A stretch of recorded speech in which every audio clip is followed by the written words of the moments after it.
I remember first hearing about motivational interviewing back in the late 1980s when I was at Jefferson Medical College in Philadelphia.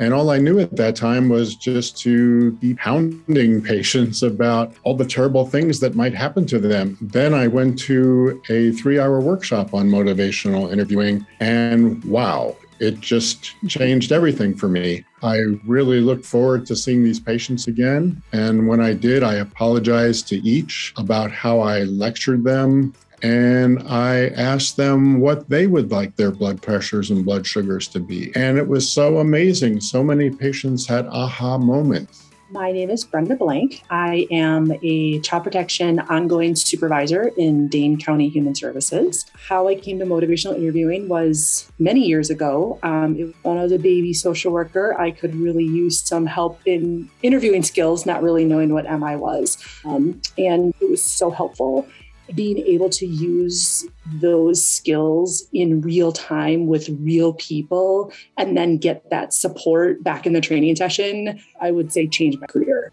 Came to motivational interviewing about a decade ago when I was working in integrated behavioral health clinic. I watched patients kind of in a standstill where they'd come back. And despite my best efforts, I didn't really see progress. And then one day I did a co-visit with a behavioral health clinician, and I watched a person that I had been working with really unfold in a matter of 5 minutes, where they opened into a completely different conversation. And at the end of that visit, the patient left feeling really empowered and hopeful and had a plan for themselves. And afterwards, I looked at that clinician and was like, what were you doing? What is that magic that you are doing? They said, oh, this is motivational interviewing. And that was the beginning. I was like, I need to learn this.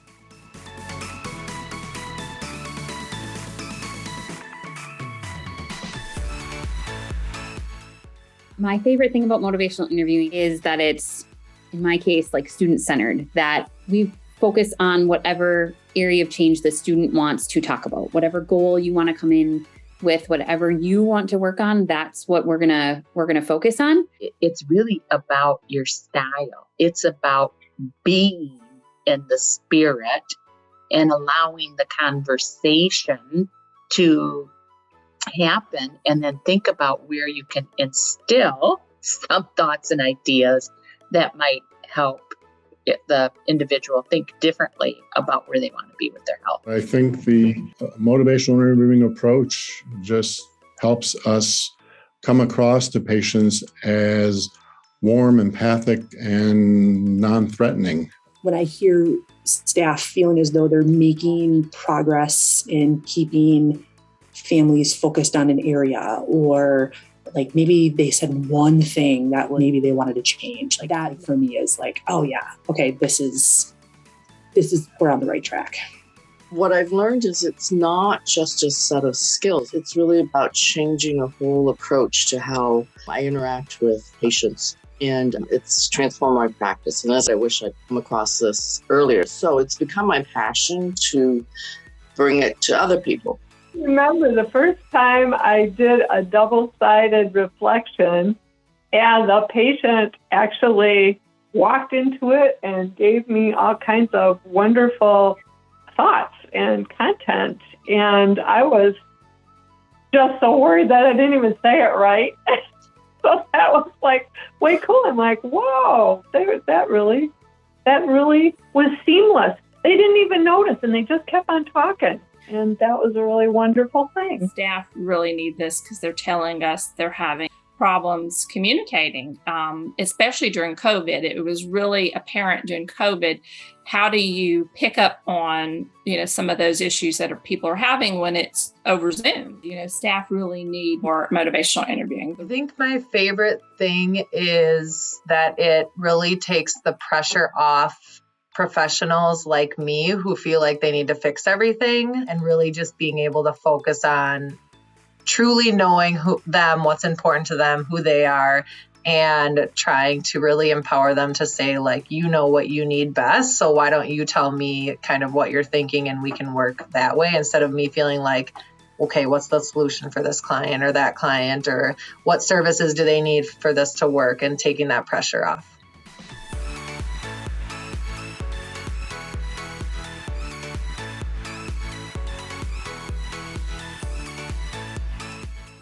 So often when I work with new learners, commonly they'll say, when I'm saying these reflections, it feels odd to me. Usually in those instances, I encourage learners to, number one, start with a few reflections that really feel better to you, and then continue on practicing those. Like, if you can have just a few tools in your box to start with, you'll gain that confidence.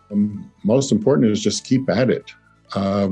Don't give up, and keep seeking opportunities to practice and get feedback from skilled motivational interviewers, somebody you trust and respect, to help you keep learning and growing. I mean, the biggest advice that I feel like I give out, and I try to incorporate into other trainings besides motivational interviewing, is you don't have to feel like you need to remove barriers. Like, just leave the sustain talk where it is. When they're talking about keeping things the same and everything they like about the negative behavior or choice that they're making, like, just focus on those little tidbits of change talk. And I feel like that goes a really long way. The key element that was missing was I was still doing that traditional, I am the expert and I will tell you what to do. And that needed to change.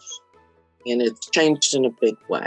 I'm retiring from clinical practice, but I'm going on to continue to train in MI. My goal is to see if I can reach people who are at early learning stages to get this, at least the spirit to them early. If this is something you want, I will tell you about it. And if you invite me in, I'm here to teach you. And so I'm looking into teaching some residents, some healthcare workers at our clinic, maybe at the hospital, veterans, people who provide care to veterans, and nursing students, and all that's very exciting to me.